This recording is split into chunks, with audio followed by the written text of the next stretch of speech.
Today I will be reviewing Misery by Stephen King. Up here, you can't really see it, but it says King at his best, a winner. But I definitely enjoyed it. I thought it was great. It's definitely first class. It was brilliant. It's pretty scary. It was gruesome. It was grotesque. It was, anything anybody could want in a book by Stephen King. The basis of the story, the plot, is Paul Sheldon. He's an author. He's a bestseller of Misery, and he's taken his new manuscript because he had killed off Misery in his latest novel. So he wrote a newer novel called Fast Cars, and he was trying to get that to his publicist. And it was snowing that day, and he slid off the road because there's like sleet all over it.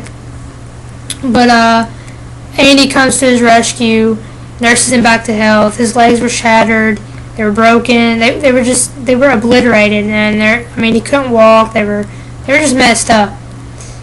And she knows who he is because she loves his books. She read Misery's Child.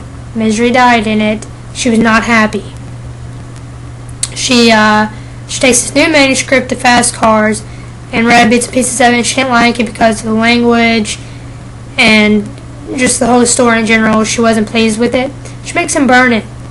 She makes him destroy his novel, his baby. But he does it.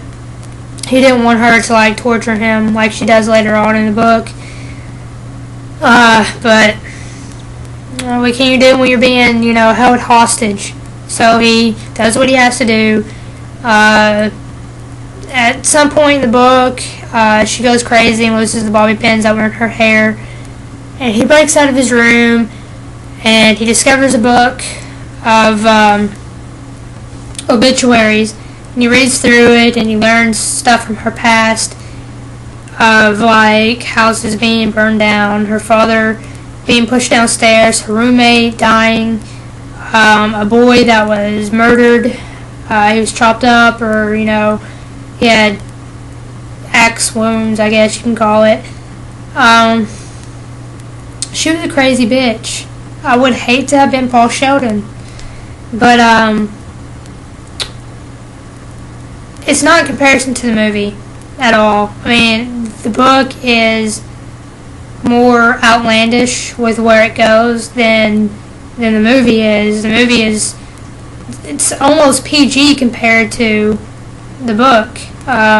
What happens with the cop in the movie is completely different than what happens in the book, because in the book, with what happens to the cop, my eyes were bugged out, my jaw was to the floor. It was pretty messed up. I was cringing and saying, "Oh my God," over and over again. I just couldn't get that image out of my head, and I would have had the same reaction Paul did, if you know what I'm talking about, if you've read this. But if you haven't, go read this. You won't be disappointed. You will probably be pretty impressed by how Stephen King can do this. But yeah, I give it a 4 out of 5. Go read this. You'll love it. If you've read it, give me your thoughts on what you thought about it, and maybe even perhaps subscribe, like this video, comment it, the works. Okay. Thank you for watching.